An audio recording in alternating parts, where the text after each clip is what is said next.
Have you ever been completely out of ideas on Mirage and not known what to do? Well, good news for you. This video, I'm going to go over different ways to default Mirage and high percent branches you can do off of those defaults once you get mid control. The first step is getting the proper util down based off what kind of goal / mid control you want to do. The three most basic pieces of util are going to be top mid smoke, window smoke, and in con smoke. And I just want to say as a disclaimer, if you're throwing CSGO top mid smoke in 2025, get help. For CS2 top mid smoke, you go to the right side of the trash can, you aim at the tip of the antenna, and just normal throw. And the reason why this one is better than the CSGO mid smoke is because the opper and con can't pick the box cross, which with the CSGO top mid smoke, there's a huge gap here where any opper who wants to go con and pick this just has a free kill.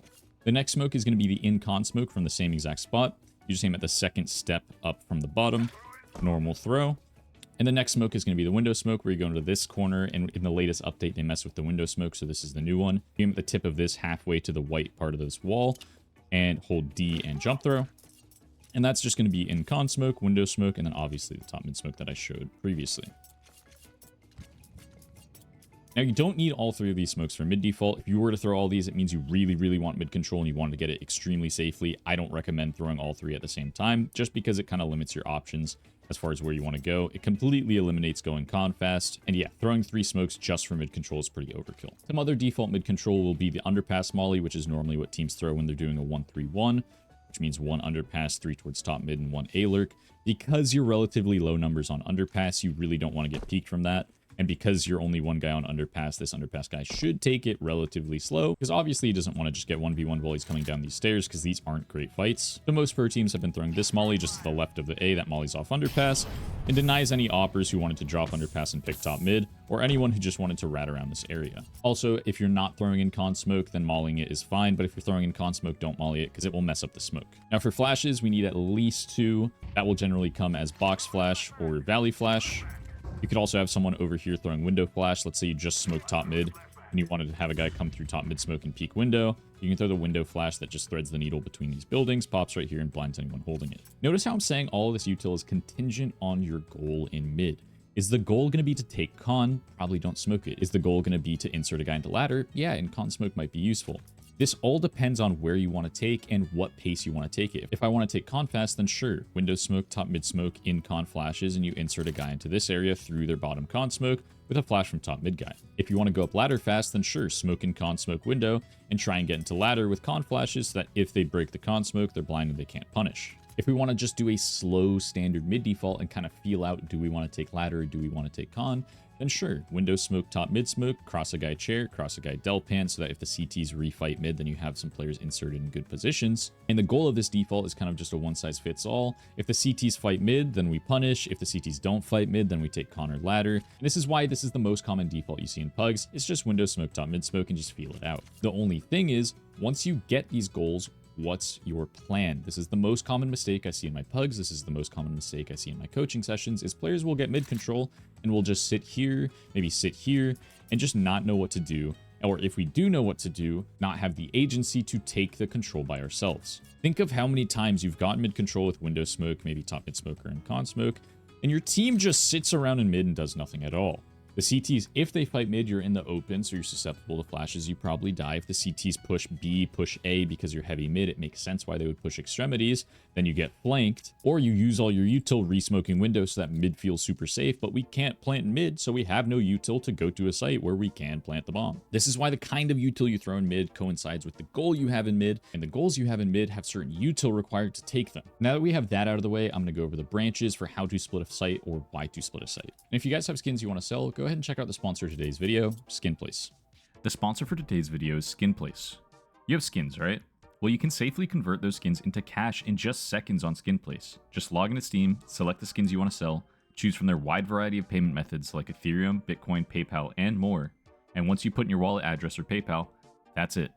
It's super easy and only takes a single minute to completely set up your account.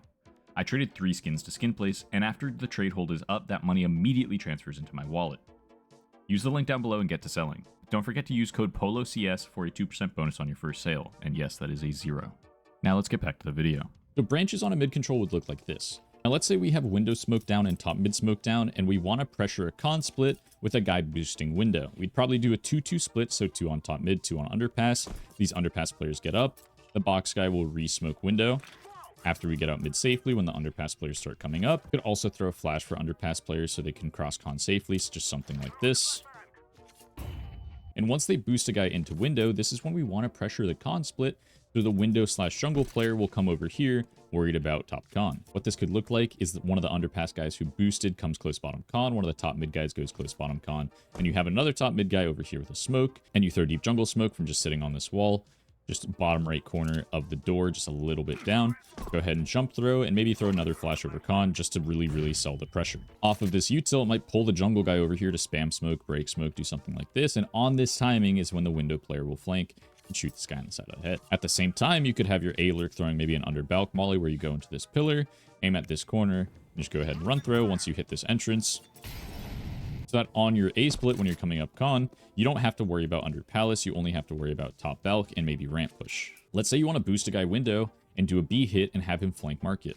What we can do is we can do essentially the same default, except instead of having this guy go close bottom con after boosting, he can just walk back towards B. Instead of having an A lurk, we can just have the A lurk go towards B. This guy can throw the same util, and on this timing, we can go up cat and get into ladder. Once we get into ladder, it's confirmed we're trying to go up cat. This should pull the jungle rotate, and on this timing, this guy window goes and flanks market. Let's say we want to insert a guy into chair. We don't want to take ladder. We don't want to take con. We don't want to boost a guy window. And we want to do an A hit off of this. We can just default a guy into chair, throw top mid smoke, window smoke, good flashes. And once this guy gets into chair, he just becomes a lurk. After this guy throws top mid util for him, he will just run back towards the ramp. The ramp guys will throw the execute, stare in jungle smoke like this. Left right click throw, normal throw. And when these A smokes bloom, this is when this chair guy will try and search for the cat player trying to rotate off mid. And if there is no cat rotate, this guy can just silent flank con. And when these players jungle or con are trying to spam or break smoke on the A exec, this player is just flanking and owning their sight hold. The last and final idea for you guys to kind of chew on is a mid default with, let's say, window smoke in con smoke and inserting a guy into ladder fast. If we get a guy into ladder, let's say we have one guy top mid just throwing these flashes, that will blind anyone over here. It blinds con if they're breaking smoke, and it blinds cat brick if they're trying to hold cat. If we insert a guy into ladder, then he can just sit here and be a nuisance for almost the entire round, because if the cat player comes up to clear him, he has a shadow right here, so this is a super high percent fight for the ladder guy. And if we do a B pop off of this, let's say we only had one guy throwing mid flashes for this player to insert into ladder, we have 3 towards upper B, we can throw a B hit off of this, and it forces the cat player into a decision. Do I come back and clear this guy on a bad fight, or do I hold apps and try and hold sight, knowing that this ladder guy at any point in time can just flank out a ladder and shoot me in the back? Now, with all these ideas said, you can do these in different combinations in different rounds in a T-half to try and condition them. Let's say you did a default with window smoke and con smoke and got a guy into ladder twice. Now if you do this default again and throw the same exact flashes, this guy has to worry about someone being in ladder, or they're forced to boost a guy ladder from window, and now they only have 2 towards A. If one of the A players is playing con, this is a perfect round to do an A exec. Or if you keep doing heavy mid defaults and the CTs want to react by fighting mid, you can just insert a guy chair and again do an A exec. The way Mirage is played is the CTs either fight for mid or fight for A. So if you've been fighting mid a ton, the CTs are probably going to try and fight you, and you just set a guy up in chair, and you do an A exec when they're fighting mid, this chair guy probably gets 1 or 2, and you also have A sight. Basically, the way a mid default works is you have multiple goals that you can use, but you use them in a way that conditions the CTs to play incorrectly against your next move. The number one thing I'd say, though, the biggest mistake on mid defaulting is getting into mid and then essentially doing nothing. So just make sure when you're taking mid control, you have a goal in mind and you're telling your team how to use it. That's pretty much it. Mid sounds like a really complicated concept for anyone who doesn't have it lined out in this very simple, broken down way. But once you break it down into its core components, it's just take mid in a certain way, have a goal off of the way you're taking mid, and have a plan after you hit that goal. Hopefully this video has helped you understand how to take mid and broke it down into little bite-sized pieces for you guys to fully understand. But with that being said, that's it. Thank you guys for watching. I have coaching linked down below if you want to get one-on-one sessions. I also stream Monday through Friday at 1 p.m. EST if you want to stop by. But thank you guys for watching. I'll see you guys in the next one.